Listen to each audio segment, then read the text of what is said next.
नमस्कार, लोकसंदेश न्यूज चॅनलमध्ये आपलं स्वागत आहे। पाहूयात आजची विशेष बातमी।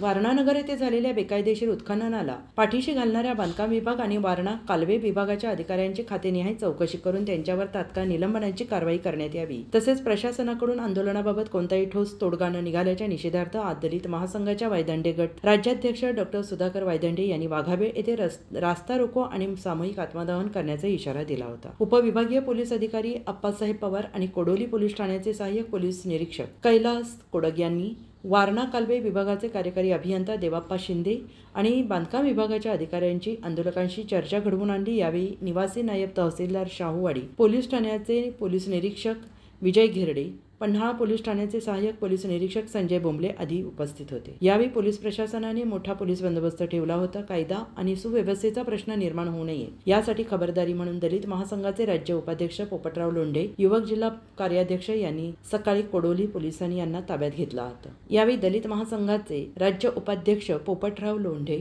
महाकार्याध्यक्ष सदाभाऊ चांदणे, कोल्हापूर जिल्हाध्यक्ष सुहास कांबळे, सांगली जिल्हा निरीक्षक दादासाहेब गायकवाड, जिल्हा संघटक गणेश धनावडे, युवक जिल्हा कार्याध्यक्ष सागर लोंढे, युवक हातकणंगले तालुका अध्यक्ष गोरख सावंत, तालुका नेते प्रशांत डोईफोडे यांच्यासह मोठ्या संख्येने कार्यकर्ते उपस्थित होते। आपल्या आरोग्याच्या दृष्टीने ते काम क्रॉस करणं गरजेचं नाही साहेब, तुम्ही चुकीचं सांगायला तुम्ही पाठीशी घालण्यात अजिबात पाठीशी काय घालत नाही काय झाले चुकीचं तर चुकी। तुम्ही किती तारखेला पत्र द्या होते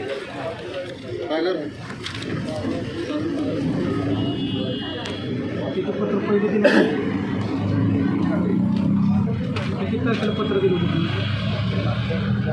20/2/2025। हां, काय म्हणलं तुम्ही? बेकायदेशीर मी नाही म्हणत, म्हणजे तुम्ही म्हणताय बेकायदेशीर केली। त्यांना आपण सूचना दिलीत ना। मी काय म्हणतोय, बेकायदेशीर मी म्हणत नाही किंवा आम्ही संघटना म्हणत नाही। तुमच्या विभागाचं म्हणणं आहे की त्याने बेकायदेशीर केलं। तुम्ही काय म्हणता यार 7 दिवसाच्या आत पूर्ववत करावा। किती तारखेला दिलं आहे? 20/2/2025 रोजी। हां, अन्यथा महाराष्ट्र सिंचन कायदा 2005 नुसार आपल्याला कायदेशीर कारवाई करणे, बरोबर का? 20/2/2000 मग किती दिवसात कारवाई व्हायला पाहिजे?